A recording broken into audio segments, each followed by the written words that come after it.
आश्रम का, यानी ब्रह्मचर्य आश्रम का मतलब व्यक्ति को जब ज्ञान की साधना में लीन होना है। 25 वर्ष तक की आयु को माना है, ठीक है। हमने बालिग की उम्र वर्तमान में 18 वर्ष की है। व्यक्ति 18 वर्ष के बाद, 20 वर्ष के बाद, 22 वर्ष के बाद सरकारी नौकरी में या निजी क्षेत्र की नौकरी में आ जाता है। लेकिन 25 वर्ष तक की आयु ये माना गया कि व्यक्ति को सीखने जानने का एक अवसर मिलना चाहिए, उचित अवसर मिलना चाहिए, जिससे वह समाज पर निर्भर होकर के स्वयं के लिए लेता है। लेकिन 25 वर्ष के बाद फिर 25 से 50 वर्ष का आश्रम एक सदगृहस्थ की दृष्टि से गृहस्थ आश्रम के लिए होता है। गृहस्थ आश्रम का मतलब उसने 25 वर्ष समाज से लिए हैं, समाज के योगदान से वो आगे बढ़ा है। समाज का मतलब माता पिता का भी योगदान है, अभिभावक का भी योगदान है, तो भी वह समाज का योगदान कहीं ना कहीं उसमें प्रत्यक्ष अप्रत्यक्ष रूप से जुड़ती है। लेकिन अब 25 वर्ष, ये 25 वर्ष जो शेष आगे के हैं अभी, इन 25 वर्षों में उस व्यक्ति को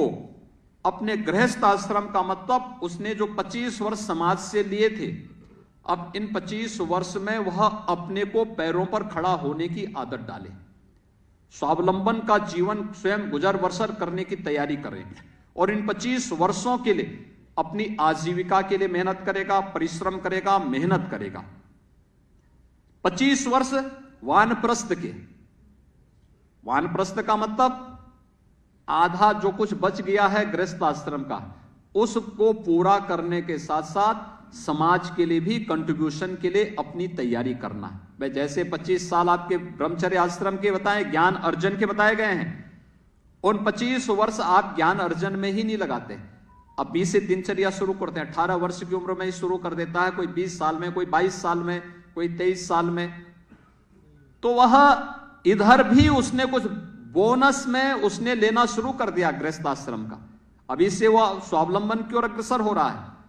तो ऐसे ही वानप्रस्थ का होता है, गृहस्थ आश्रम का बचे हुए कार्यों को भी हम संपादित करने के साथ साथ समाज पर आश्रित होने के बाद, समाज पर आश्रित नहीं बल्कि समाज को भी खड़ा करने के लिए हम आगे बढ़ते हैं।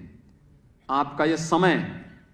पूरी तरह वानप्रस्थ का होगा, सीनियर सिटीजन्स का यह समय वानप्रस्थ का होता है। अपने पारिवारिक दायित्व का निर्वहन करते हुए भी हम समाज के लिए भी कुछ योगदान दे सके। अलग अलग क्षेत्र में अलग अलग व्यक्ति दे सकता है, कोई शिक्षा के क्षेत्र में दे सकता है, कोई स्वास्थ्य के क्षेत्र में दे सकता है, कोई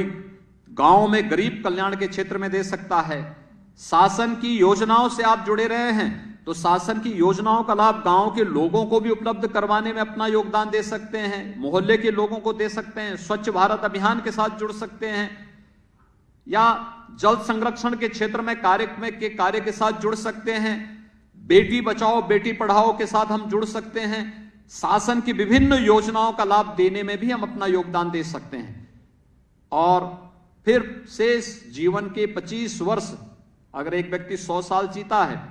तो शेष जीवन पूरी तरह समाज को समर्पित करते हुए कि अब मेरा अपना कुछ नहीं, जो भी होगा उस समाज के लिए होगा, और लोक के लिए समर्पित करते हुए व्यक्ति जब आगे जिएगा तो वही व्यक्ति जीवन में सफलता के रहस्यों को उद्घाटित करते हुए मोक्ष की प्राप्ति भी करेगा, मुक्ति की भी प्राप्ति करेगा, जो एक आदर्श भारतीय जीवन दर्शन का हिस्सा है। और मुझे लगता है उस दिशा में बेहतर प्रयास किए जाने की आवश्यकता है। मुझे लगता है कि नकारात्मकता व्यक्ति को कभी भी उन्नति के शिखर पर नहीं पहुंचा सकती। नकारात्मकता व्यक्ति को हमेशा अवनति की ओर लेके जाएगा, अवनति की ओर लेके जाएगा। आपने देखा होगा जिस व्यक्ति ने जीवन भर दूसरों का बिगाड़ा होगा उसको कभी सफलता की ऊंचाइयों तक पहुंचते हुए आपने कभी नहीं देखा होगा। उसको पतन के गर्त में जाते हुए जरूर देखा होगा, लेकिन उसको उन्नति के शिखर पर पहुंचते हुए नहीं देखा होगा। इसलिए अच्छी सोच हमें आगे बढ़ाती है, और अच्छी सोच के साथ आज यहाँ पे राज्य सरकार ने आपके लिए ई पेंशन पोर्टल भी लागू किया है। मैं इसके लिए आप सभी प्रदेश के सभी 11.5 लाख पेंशन धारकों को हृदय से बधाई देता हूं। जो हमारे कर्मी आने वाले समय में इस पेंशन की सुविधा का लाभ प्राप्त करेंगे, वे लोग भी इस सुविधा को प्राप्त करने के साथ साथ इस प्रक्रिया का हिस्सा बन पाएंगे। मुझे इस विश्वास के साथ कि उन सबको इसका लाभ होगा, ये तो हम करेंगे ही। लेकिन अभी यहाँ पर मैं बैठा हुआ था, अभी हमारे डिप्टी सीएम श्री केशव प्रसाद जी मौर्य जी ने कहा कि वो बोल रहे थे कि हमें इस प्रकार की तकनीक को, बहुत सारे ऐसे कार्मिक होते हैं और समय उनकी मृत्यु होती है, मृतक आश्रित के रूप में भी नियुक्ति पाने वाले कार्मिकों के लिए भी इस प्रकार का एक पोर्टल हमें बनाने की आवश्यकता है कि जिससे उन लोगों को भी भटकना ना पड़े, सब कुछ ऑनलाइन हो और हम उस सुविधा का एक साथ उसको जोड़ सकें। और ये आज की आवश्यकता है। ईज ऑफ लिविंग का मतलब जीवन को जितना हम सरलीकरण कर सकें, व्यक्ति के जीवन का सरलीकरण कर सकें, और यह आज की आवश्यकता है। हमें हर एक फील्ड में तकनीक का उपयोग करते हुए इस प्रक्रिया को और आगे बढ़ाने की आवश्यकता है। मैं एक बार फिर से मैं चाहूंगा कि इस दिशा में भी मुख्य सचिव के स्तर पर एक प्रयास प्रारंभ हो, विभिन्न विभागों की अंतर विभागीय समिति बना करके एक व्यवस्था तैयार करें कि जिससे हम लोग कोई भी मृतक है उसके देय के भुगतान के साथ साथ उसके मृतक आश्रित को भी नौकरी देने का जो प्रावधान है अंतर विभागीय हो सकता है, संबंधित विभाग में हो सकता है, और क्या प्रक्रिया अपनाई जा सकती है, इस प्रक्रिया को भी हमें आगे बढ़ाने की कार्रवाई को एक सुनिश्चित योजना के तहत आगे बढ़ाना चाहिए। और आने वाले समय में हर एक विभाग को अपनी प्रक्रिया को ई ऑफिस के साथ जोड़ते हुए हमें बताना चाहिए हर एक विभाग को कैसे क्या क्या हमारी योजनाएं हैं, क्या क्या हम कार्य कर रहे हैं।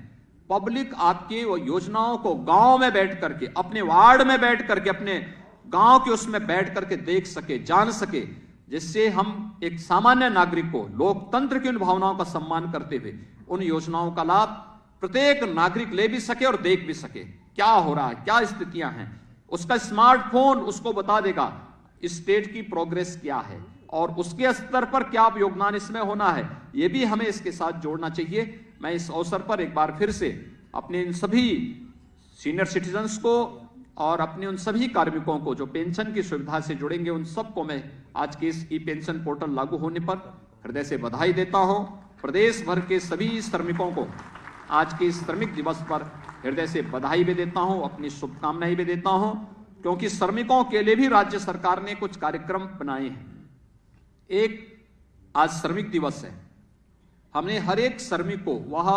प्रवासी हो या निवासी हो, हर एक श्रमिक को 2 लाख रुपए की सामाजिक सुरक्षा की गारंटी उत्तर प्रदेश सरकार ने उपलब्ध करवाई है। कोविड के दौरान हम लोगों ने उपलब्ध करवाई है।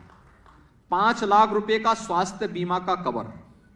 हर एक श्रमिक को देने की कार्रवाई युद्ध स्तर पर आगे बढ़ रही है। और साथ साथ जितने भी पीओसी बोर्ड से जुड़े हुए श्रमिक हैं जिन्होंने अपना रजिस्ट्रेशन करा रखा है, उन सभी श्रमिकों के बच्चों के लिए